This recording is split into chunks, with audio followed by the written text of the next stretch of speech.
সাহেবদের কথা কিছু বলতে গেলে তো আত্মারাম থরথরায় কাঁপে। বলতে হয় যে মানে মানে মানে তাদের মতের বাইরে গিয়া একটা কথা বলার চেষ্টা করে দেখেন, তারা জিগাবে জুলাই আন্দোলনের সময় কই ছিলেন। বর্তমান সরকারের কথা ভাবলেই যে গানটা আমার মনে বাজে সেইটা হলো ভুল, সবই ভুল, এই জীবনের পাতায় পাতায় যা লেখা সে ভুল। এরা গত 4 মাস ধরে এরা ভুলের সাগরে খাবি খাইতেছে। নিয়োগের বেলায় তারা ছিল অস্বচ্ছ এবং জনবিচ্ছিন্ন। আল্লাহ জানে কেমনে হঠাৎ করে বাংলাদেশের সমস্ত যোগ্য মানুষ চট্টগ্রামে জন্মানো শুরু করলো।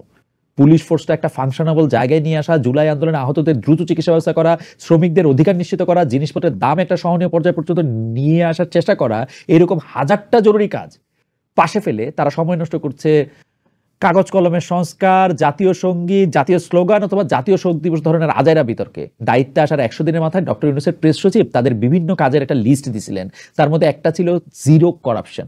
তাই কি, তাই না? Zero corruption.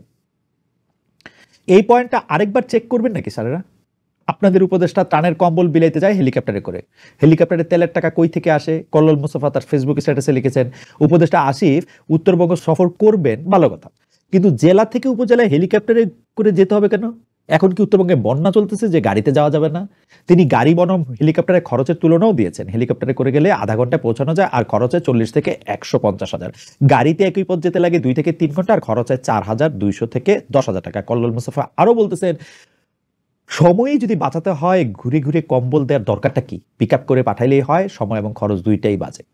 যাই হোক, মানে যেটা বলতেছিলাম যে সমন্বয় শাক, এর তো ভয় হয়। আমি একটা একটা কথা মাঝখানে ছিল না যে আমি ভয় পাই, কই থেকে কোন ট্যাগ যে খাই। সময় টিভির বিষয়টাই দেখেন, শেখ হাসিনার আমলে গণমাধ্যমের গলা থেকে চিচি আওয়াজও বের হইতো না, এমনই গলা চিবি দিয়া ধইরাছিলেন তিনি। সে সময় মিডিয়ার যে মৃতপ্রায় দশা ছিল তার সাথে কোনো আমলেরই তুলনা চলে না।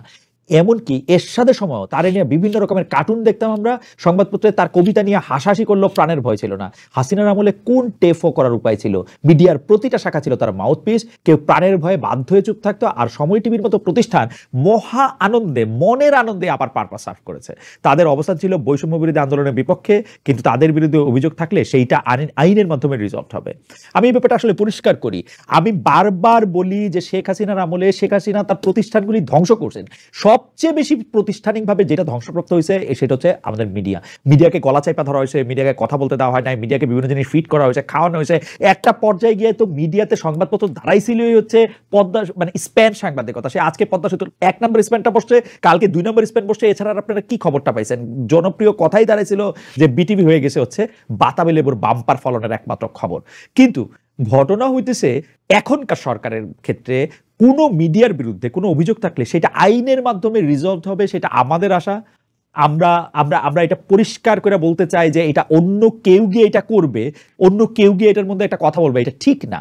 আরেক সময়ের ক্ষমতা ধরে অন্যায় করছিল বলে এখন ক্ষমতা হাতে পাওয়ার পর আমরা একই অন্যায় করব? বিভিন্ন সোর্স থেকে যেসব কথা কানে ভেসে আসতেছে তা যদি সত্যি হয় তাহলে আমরা আলাদা কেমনে হইলাম?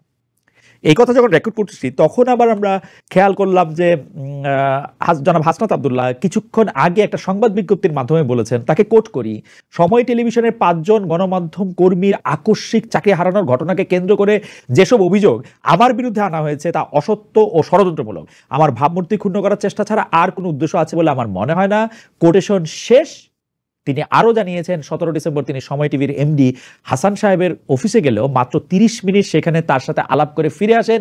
বিবিসির প্রতিবেদনে খবরটা ভুলভাবে এসেছে, এ সম্পর্কে তিনি তার অবস্থান পরিষ্কার করেছেন এবং জানিয়েছেন সময় টিভির 5 জন সাংবাদিকের চাকরি যাওয়ার বিষয়ে তার কোনো ভূমিকা নেই এবং এটা গুরুত্বপূর্ণ আমি মনে করি। তিনি দাবি জানিয়েছেন এই 5 জনকে চাকরিতে পুনর্বহাল করার। এটা খুবই দুঃখের বিষয় যে জাতি হিসাবে আমাদের ভিতরে ন্যায়বোধ গড়ে ওঠে নাই। আমরা বুঝি প্রতিহিংসা। আমাদের রাজনীতিবিদদের দেখেন, কেউ কখনো নিজের ভুল স্বীকার করে না। তাদের নেগেটিভ হয়, ও আমরা এটুকু করছি বলে তো এত কিছু বলতেছেন, ওরা যে আরো কত কিছু করলো। এই ব্যাপারটাই ব্যক্তিগত পর্যায়ে আছে আমাদের ভিতরে। সবসময় সামনের মানুষটার দোষ দেখতে, অন্যের ভুল ধরতেই ব্যস্ত থাকি আমরা। আয়নায় নিজের মুখ আর দেখা হয় না। 14 গ্রামে জনাব আব্দুল হাইকে জুতার মালা পরায়ে জনসমক্ষে অপমান করা হয়েছে। তার অন্য পরিচয় বাদ দিলাম, তিনি তো একজন মানুষ। আমরা কেমন মানুষ যাদের মনে হয় অন্য আরেকজন মানুষের গলায় জুতার মালা পরানো ঠিক আছে? এমনকি প্রধান উপদেষ্টার ফেসবুক পেজে এই ঘটনার নিন্দা জানায় যে পোস্ট দেওয়া হয়েছে সেখানেও বলা হয়েছে জনাব ভাইয়ের নাম খুনসহ 9টা মামলা রয়েছে। আমাদের সমস্যা হলো আমরা এক সত্যের থেকে আরেকটা সত্য আলাদা করতে জানি না। আব্দুল হাই সাহেবের কয়েকটা পরিচয় এখানে খেয়াল করেন, যে তিনি একজন মানুষ, তিনি মুক্তিযুদ্ধ করেছেন, তার নামে 9টা মামলা আছে। এর মধ্যে কোন পরিচয়ই তার গলায় জুতার মালা দেওয়ার বৈধতা দেয়া যায়? কোন পরিচয় তার গলায় জুতার মালা দেওয়ার বৈধতা দেয় না। তিনি যত বড় অপরাধী হোক না কেন, আমরা যখন তাকে এইভাবে লাঞ্ছিত করব, তখন কিন্তু আমরাও অপরাধী। বাংলাদেশিদের মধ্যে আমরা সবচেয়ে বেশি যেটার অভাবে ভুগি, এবং যেটা না থাকলে কোনোদিন একটা পলিটি গঠিত হয় না, এবং আমি আপনাকে আমার সহ নাগরিক সহযাত্রী এইসব মনে করতে পারি না, তা হলো ন্যায় বিচারের অভাব। যখনই আমরা আমাদের বিভেদের জায়গাগুলি হাইলাইট করব, ততই ন্যায়ের চেয়ে দূরে সরতে থাকব। বিভেদ আর বৈচিত্র্য কিন্তু আলাদা বিষয়। বৈচিত্র্য আমাদের অপরের প্রতি আগ্রহ করে, কৌতূহলী করে, আর বিভেদ অন্যের প্রতি বিমুখ করে। আমরা তখন গায়ের জোরে আমাদের মতটাই প্রতিষ্ঠা করতে চাই। এখানে সারবস্তুর চেয়ে রিপ্রেজেন্টেশনটাই বেশি মূল্যবান মনে হয়। ন্যায় বিচার প্রতিষ্ঠা না হলে আমরা বাংলাদেশি হওয়ার আগে থাকি সিলেটি, চিটাগাঙ্গা, কুমিল্লা, হিন্দু, মুসলমান, ভাগ ভাগ, এবং ওই ভাগের মধ্যে আরো ভাগ। একদম শেষে শুধু নিজের পরিচয়টাই সব। ওই যে আমার সন্তান যেন থাকে দুধে ভাতের বাইরে, আমরা আর কিছু চিন্তা করতে পারি না। অন্যের সন্তান ফিলিস্তিনে মরুক আর ঢাকায় ডান্ডি খেয়ে মরুক, অথবা গাড়ি চাপা পড়ে মরুক, আমার কিচ্ছু যায় আসে না। আমার সন্তান যেন থাকে দুধে ভাতে, বাকিটা হচ্ছে আমার লিপ সার্ভিস। আর কয়েকটা দিন পরেই শুরু হবে 2025। অন্তর্বর্তীকালীন সরকারের কাছে কি চাই আমরা?